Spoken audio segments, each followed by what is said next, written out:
কেবলার দিকে পা লম্বা করে কেউ ঘুমাইলেন, শুইলেন, বসলেন, এটা গুনাহ হবে কিনা? এই বিষয়ে উলামায়ে আহনাফের মতে এটা মাকরুহ, অনুচিত। কেবলার প্রতি সম্মান প্রদর্শনের অংশ হিসেবে এটা করা উচিত নয়। কারণ নবী করিম সাল্লাল্লাহু আলাইহি সাল্লাম কেবলার দিকে ফিরে পেশাব পায়খানা করতে নিষেধ করেছেন। পরিষ্কার হাদিস রয়েছে। এটা কেন নিষেধ করেছেন? নিশ্চয়ই কেবলার প্রতি সম্মান প্রদর্শনের খাতিরে।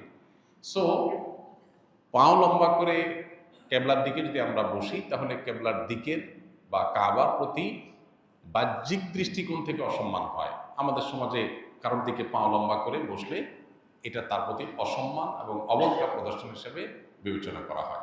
মোটা দাগে যেহেতু কাবার প্রতি সম্মান প্রদর্শন করা বিষয়টা প্রমাণিত, বিধায় কাবার দিকে ইচ্ছাকৃত কোনো কারণ ছাড়া পাও দিয়ে বা লম্বা করে বসাটাও অনুচিত এবং আদবের খেলাফ। যদি এ ব্যাপারে সৌদি আরবের ওলামা ইকরাম তথা অন্যান্য ওলামা ইকরামের মত ভিন্ন, তারা বলেন যে না, কেবলার দিকে পা দিয়ে বসলে কোনো অসুবিধা নেই, কারণ কোনো হাদিসে আসলে এটা নিষেধ নাই। কোরআন হাদিসে কোথাও আলাদা করে পেশাব পায়খানা করা নিষেধ আছে, কিন্তু পাও দিয়ে বসা যাবে না এমন কোনো কথা নাই। অতএব এটাতে অসুবিধা নেই। তো দুই পক্ষেরই যুক্তি আছে, প্রমাণ আছে। ইজতিহাদি বিষয়, সতর্কতা এবং অধিকতর নিরাপদ মত হলো যে কেবলার দিকে ইচ্ছাকৃতভাবে পা না দিয়ে বসা, কেবলার প্রতি সম্মান প্রদর্শনের জন্য। বর্তমান জামানায় ইসলামিক গজলের মধ্যে বিভিন্ন থাম্বনেল ইউজ করা হয়, যা অনেকটা গান বাদ্যযন্ত্রের মতো এই ধরনের গজল শোনা বা অনলাইনে রিলিজ দেওয়া জায়েজ হবে কিনা? থাম্বনেল যেটা, এটা তো একটা পিকচার, এখানে বাদ্যযন্ত্রের ছবি দিলেই ওইটা শোনা হারাম হয়ে যাবে না।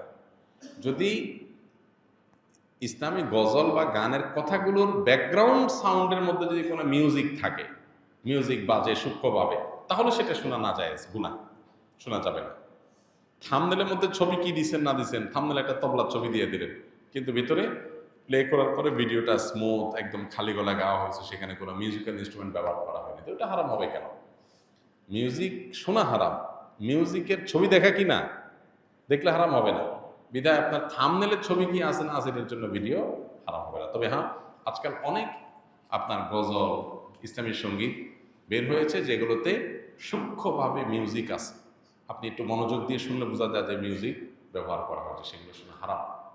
এগুলো আপনার খুবই সূক্ষ্মভাবে মানুষকে হারামের দিকে নিয়ে যায়। আমরা হয়তো ইসলামের কথা শুনে, আল্লাহর কথা শুনে, কোরআন হাদিসের কথা শুনে, ভালো কথা শুনে আমরা এগুলোকে শুনি, কিন্তু নিজের অজান্তে আমি হারামে লিপ্ত হয়ে যাচ্ছে। এগুলোকে আমাদের সতর্ক থাকতে হবে। ফ্রেশ খালি গলা গাওয়া হয়েছে এবং সেখানে মিউজিকের কোনো ইনস্ট্রুমেন্টের ব্যবহার করা হয়নি, শুধু সেগুলো আপনি শুনতে পারবেন। আল্লাহ আমাদেরকে আমাদের তৌফিক দান। প্রকৃত আহলে